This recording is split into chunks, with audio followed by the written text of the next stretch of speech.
Hi, I'm Lori Marhofer. I'm a historian at the University of Washington in the Stroum Center for Jewish Studies. And I'm Noam Pianko, and I'm also a history professor at the University of Washington. And this is Jewish Questions, the Stroum Center for Jewish Studies deep dive podcast on stuff that matters now in Jewish life, politics, history, and culture from a scholarly perspective. This season, we're talking with scholars at the University of Washington about anti-Semitism, what it is, its long history, and how we can push back against it today. So in our first two episodes, we were talking about anti-Semitism in the 20th century. But what about anti-Semitism in earlier periods? Was it similar? Was it different? Some scholars, and I'm trained in this school of thought, reserve the term anti-Semitism for the late 19th century when it was coined. And those people don't deny that there was bloodthirsty, vehement anti-Judaism stretching back for far before the 1870s. But they say, no, there's something really particular about the idea of Jews as a race or Jewish blood. Other scholars actually see some pretty interesting continuities between what we might call the anti-Judaism or the criticism of religion and Judaism as a religion in the pre-modern period and racism, that actually maybe there are a lot more continuities. Yeah, and that's why we're so lucky to have Ana Gómez-Bravo coming on the podcast today, because medieval Spain is exactly the place that you want to look at to untangle some of these questions. Ana Gómez-Bravo is a professor of Spanish and Portuguese studies. Ana has published many articles on the religion and culture of medieval Spain, and she's currently working on a book-length project looking at how religion, medicine, and food practices contributed to ideas about race in late medieval Iberia. Hard to imagine a better scholar to have on the show today to help us understand what is the relationship between modern anti-Semitism and centuries of anti-Judaism that characterized much of Jewish history in the medieval period. So, Ana, when we were talking before, you mentioned something interesting that happened to you while you were traveling, and it brought up these questions of Jewishness and blood and identity, and I was wondering if you could tell that story. Well, I was in Chile last year, and I ran into the Department of Semitic Studies right in downtown Santiago. So, of course, I had to go in. And when I told the person who was there basically managing the center that I was Jewish, obviously, my accent gave me out as a Spanish citizen. And so he asked me, but Jewish by blood? And so, because I had been reading a lot about this and thinking a lot about these issues, and I work in the medieval period, that made me once again value how much all these old ideas persist. So can you just clarify this? You walked into a place in Chile, and you said you were Jewish. Yes. And because you are also Spanish. The person, from Madrid. From Madrid, okay. The person assumed that you could not have been Jewish by blood? Right. Exactly. So he was surprised. Can I ask a poorly informed question? Why would somebody assume that if you have a Spanish accent, you couldn't be Jewish by blood? Well, because Jews were expelled from Spain. Oh my gosh, so he's thinking about the expulsion. A long time ago. And there's just, Judaism is not identified with Spanishness, or at least Spanish citizenship in any way. I mean, the Spanish government, I guess, is trying to change that now. But it's a very deeply rooted idea. And I lived through the Franco period, and, the state was confessional. And so that meant that if you were Spanish, you were Catholic. Franco was in power from 1939, so the end of the Spanish Civil War, to 1975 when he died. So basically the edict of expulsion was still in place. From 1492 until 1975. I think it may have been 1983 that the king finally realized that, whoops. Even when it had been successfully put in place and there were no Jews in Spain, I mean, it was basically, the people forgot that, that it was still legal. How does that edict decide who's a Jew? What was it based on? I would say that Jews at that point would have been self-identified, but also they were identified by their neighbors. And so everybody knew everybody else's religious identity. So you couldn't hide it, basically? No. And one of the things that the state did, and also the church, was to make sure that everybody could identify a Jew. And so there had been for centuries laws about marking people from the outside, right? In Spain, there wasn't a yellow star. There was a red circle, the rodela roja, that Jews were supposed to wear on the clothes. And they were also supposed to wear a pointed hat that some say they brought from their Hellenic period. And also they... Was this under the Christians or under the Muslims? Or this both? is under the Christians, Okay. yeah. So we're talking 13th, 14th century? Yeah, this is 13th, 14th, and 15th century. And a lot of these regulations were enforced, or there was attempts to enforce them through the centuries, but they really were not, because people really did not want to be marked. It was only in the very late of the 15th century when it was finally, we know that they finally were marked. What do you mean by marked? Marked, meaning that the clothes and the hairstyles for women, the beard styles for men, that they couldn't trim their beards, the red circle were mandatory. I mean, they were supposedly mandatory before, but the cities didn't really enforce them in many ways. And so what happened is that then, because people did not wear outside markers, there was a very strong emphasis on trying to mark identity from the inside, and that's where blood comes in. So blood replaced the clothing and the cultural aspects of Jews in the 14th, 15th century. I think that the clothes were supposed to show visually what was already going on inside.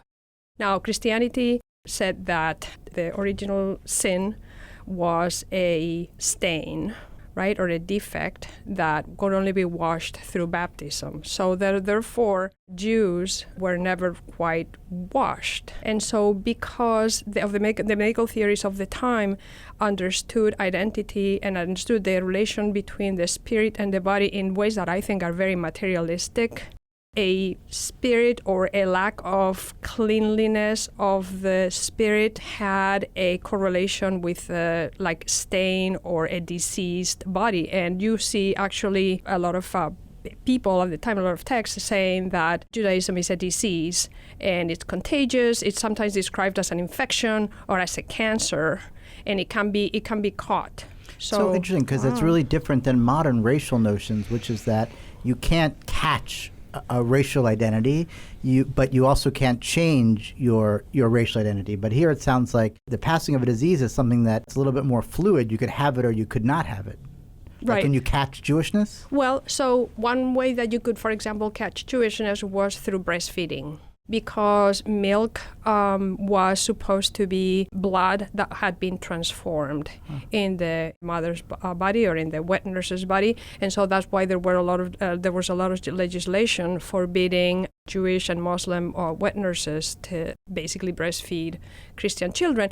And that, again, we're going back to whether these things were enforced or not, there was cross-religious wet nursing was going on. And you see in a lot of texts that where people try to explain somebody have it turned out bad as an adult, saying, well, no wonder, he had a Muslim or a Jewish wet nurse. And so that somehow tainted that person's identity, the person's body, and that person's inclinations. Do they have similar ideas about Muslims? This is the period in Spain after there was Muslim rule. Right. The relation with the Muslims, I think, was a little bit different because Muslims were political enemies and sometimes political allies. Also, Muslims were not the preternatural or inherent other for Christians, because Christians saw themselves as kind of past Jews, Jews that had somehow believed in Christ. So the notion of the Jewish body and Judaism was always a keystone for the formulation of Christian identity, which was, at least in Spain and in other parts of Europe, very much related to national identity, both in the Middle Ages and also, later on. So Christians are born, in a sense, in the same state of sin as Jews are. There's something with their blood Yes. or their body. Right. And baptism purifies that. Right. And so the difference between a Jew and a Christian is not a theological difference necessarily. It's really the fact that baptism actually impacts the blood going from kind of the state of a sin blood that Jews have. Stained blood. And you can get it back, in a sense. In other words, if you then have breast milk from a Jewish wet nurse, then you will get those kind of cooties back, in a sense. Right. Exactly. Wow. Is this, some theologians are writing about this, but it seems like in practice a lot of people were ignoring these regulations, or do you think this was meaningful to a lot of people? People were ignoring the regulations that had to deal with like clothes, beard, hairstyles, where you lived in town. There was a repeated resistance or reluctance to basically living in what could have been considered a Jewish quarter until much later when it was enforced. But the ideas of the differences in blood were based on medical theory, and the medical theory was coming from all the way from the Greeks, from Galen and Hippocrates. And so those were really pretty deeply embedded. And the same thing with all these Christian ideas. I mean, they were coming from basically the beginning of Christianity. And they developed. But by the 13th, 14th, 15th century, they were full-fledged. Wow. That didn't mean that, in the 13th century, you couldn't be social with your Jewish or your Muslim neighbor. But that didn't also mean that you didn't believe that they were inherently different from you in terms of basically bodily composition. It's so interesting how bad medical science has been for the Jews, in terms of racism. Is there a parallel here between this rise of anti-Semitism and racial notions of Jews in the medieval period and in the modern period, in that at the very moment that Jews were looking more and more like non-Jews, there was a need to kind of have a clear distinction between them, right? Because Jews weren't wearing the clothes. They were trying to acculturate. They were trying to wear the blue jeans of the day. And at that very moment is when the racial theories kind of rose in popularity, which I think is similar to the modern period. Is that right, Lori? Well, it's interesting. So baptism is a theological exercise, and that's very different from scientific racism, that you can change your blood. You could say, this is proto-scientific racism, but it seems very different to me, actually. What do you think? I'm not going to go into an analysis of kind of modern science, but one of the things that needs to be taken into consideration is the terminology, because when we're talking about racism and race, there's no racism, no term until the beginning of the 20th century, and at least in Spanish texts, it's related to German fascist ideologies. And what we do find in Spain before is the term race, or raza, or raza in medieval Spanish. And raza, some people have seen it as related to lineage, in kind of the lineage of horses, like a race of horses and stuff and things like that. But really, raza is the term used to describe or to refer to that stain or that blemish. So it's a blemish or a defect that you're born with, and that baptism will wash and you will become a new person, right? Because baptism is like a rebirth. Because all this was based on the medical theory of the time, meaning that the spirit or the soul was thought to be directed or kind of coordinated, we would say today, by the brain, and the brain was very dependent on the foods that one ate and also on the particular bodily composition that you were born with. I wouldn't say that it is the same as a kind of scientific theory of racism as you see it in 20th century, but I would say that science or medicine was enlisted to help form this idea of the body and of religious difference. Yeah, and that's true in the 19th and 20th century, too, that modern science is feeding this idea of the different races and the hierarchy of the races, which initially is really focused on explaining why white Europeans are superior to people of African descent, and then gets morphed into this idea that the Jews are a race and that they're an evil race. So we have a few just takeaways here before we get on to the kind of next set of questions, is that we have modern anti-Semitism, and then we have this interesting pre-modern anti-Semitism. Or anti-Judaism. Or anti-Judaism. And so the difference, both of them see Judaism as something that's in the blood. Modern anti-Semitism sees it in the blood and unchanging, and pre-modern anti-Judaism sees it as something that is in the blood and is actually something that can change through a religious act like conversion or baptism. I should say that in the Middle Ages, some people actually resisted the idea that Jews could actually change, or that any act on their part, any kind of attempt at conversion could actually change them. And so there were a lot of people that said that a drop of Jewish blood made you Jewish forever, for generations. So it's a debated issue in medieval Spain about whether or not Jewish tainted blood can be absolved or not, basically. Right, and so that gave way in the 16th century to what are called the Statutes of Purity of Blood, by which Jews, Muslims, and heretics, meaning Jews and Muslims that had converted but had been proven to not have converted sincerely, were prevented from holding certain positions in the state, or attending certain university schools, or holding certain church positions. Is this the same as the conversos? Can we say again who the conversos are? They're Jews who converted, or the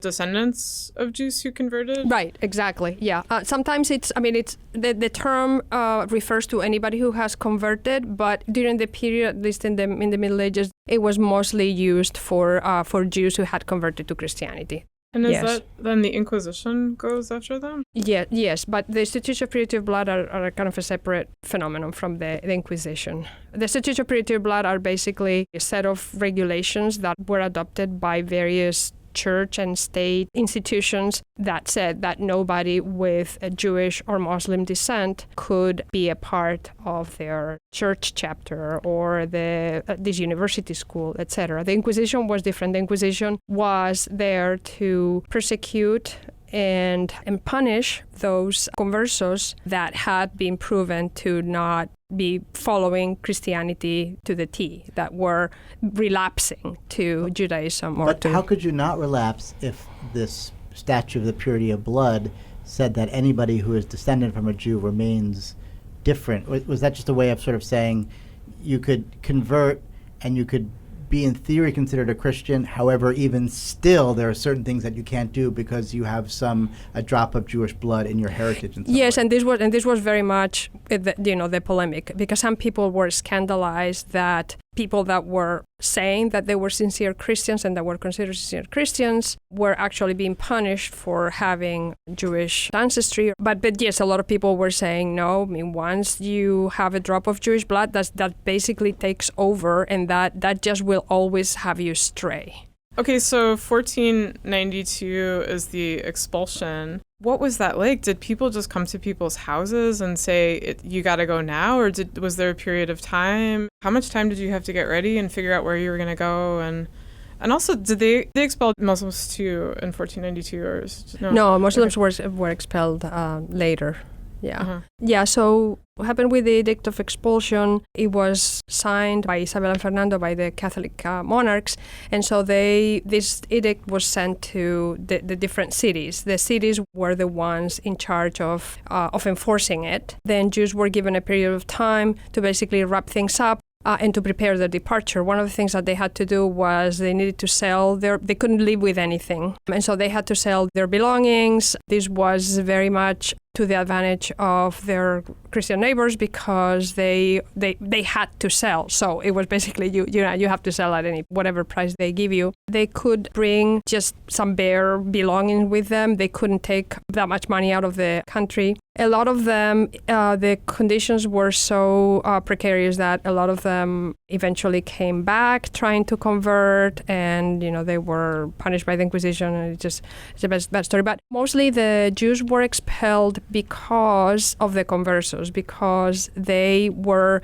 thought to be a bad example, to be feeding the Judaism of the conversos, of those Jews that had converted. And so basically they figure, if we get rid of the mothership, then all these conversos are not going to have anybody who's going to teach them. And the Edict of Expulsion does say this. They're not going to have anybody who teaches them about Jewish law. They're not going to have anybody who teaches them about kosher. They're not going to have anybody who gives them unleavened bread for Passover, or that slaughters animals in the kosher way so that they can eat them.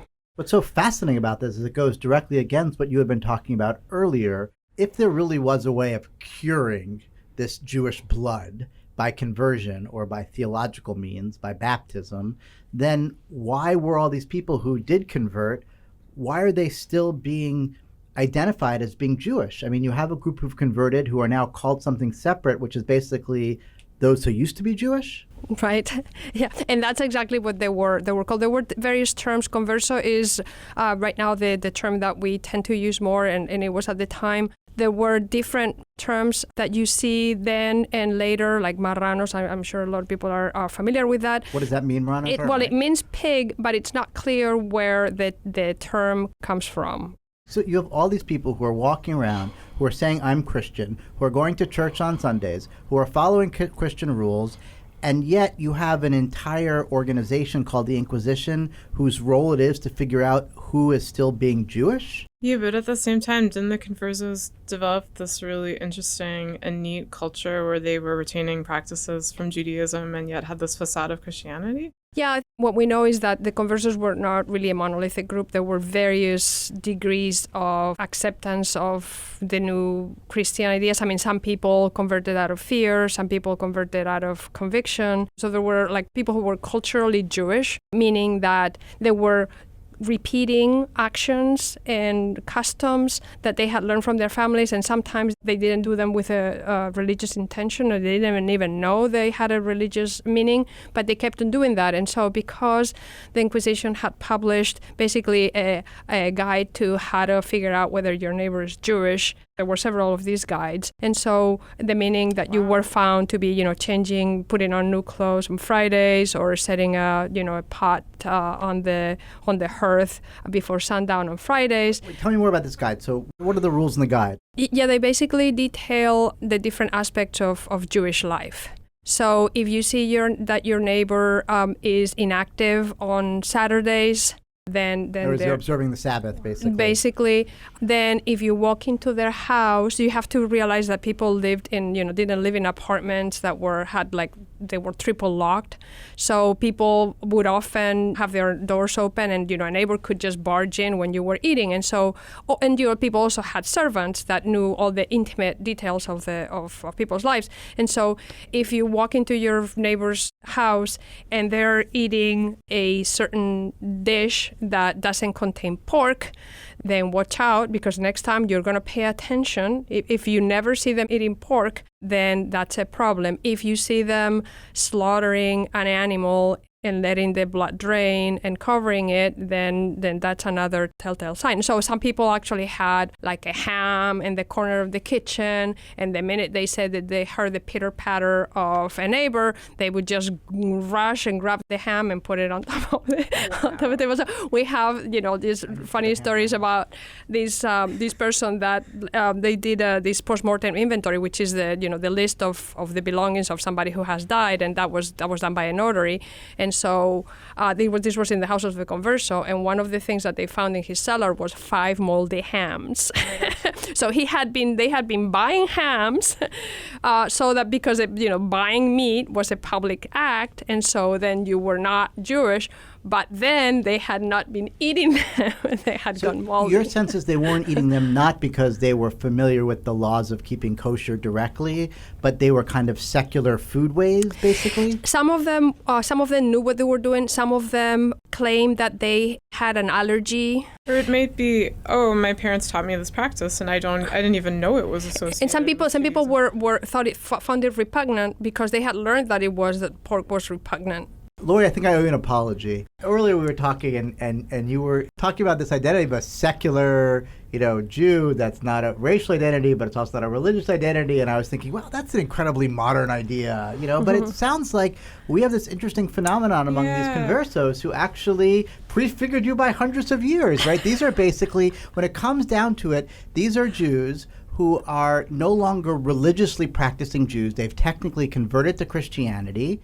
And what's making them Jewish is they have a set of customs and folkways that they may or may not understand why they're doing it. And yet it's that kind of what we call ethnic identity. That's what's the identity based on? You also get this very modern moment where this institution has taught your neighbors to recognize the Judaism of these things that the conversos might not have thought that this was a Jewish practice. The irony of in the blood is that it's often sounds like it's this internal way of defining Jews. But in reality, when you talk about blood, it's often external institutions or authorities who are telling the Jews what their identity is. And so Jews knew that they were supposed to eat certain things because those who were criticizing the Jews wrote that that's how you identify who a Jew is. And that's exactly right. And so, like, for example, there's manuals of confessionals, basically manuals to help priests ask questions in confession. And so there was a list of, kind of like, tell me if you've been doing Jewish things. These priests then were told not to ask those questions precisely because of what you were saying before, that they were actually given information. They were actually helping teach these conversos how to behave, because they said, maybe they hadn't thought about that, but now you're telling them. So the neighbors, the church are doing this indirect teaching. It creates a Jewish identity, even though it's such a negative Jewish identity, but it's such a strong and powerful one, which is this like negative sense that it's the non-Jews who are telling the Jews what it means to be Jewish by telling them how problematic it is to do those things. I'm interested just to close about how do you think about your own identity? I mean, how does that make you feel when somebody questions whether or not you're a Jew by blood or not? Well, first I say, no, I converted. And then if the person takes it from there, then we continue the conversation. If not, normally they just look at me because it's not a very typical thing for people to have heard others say. I've learned to just kind of let it go. I used to feel like people needed to accept it immediately. And now I've just learned that, I decide who I am and that I really don't have a whole lot of control about who people say I am or who people think I am.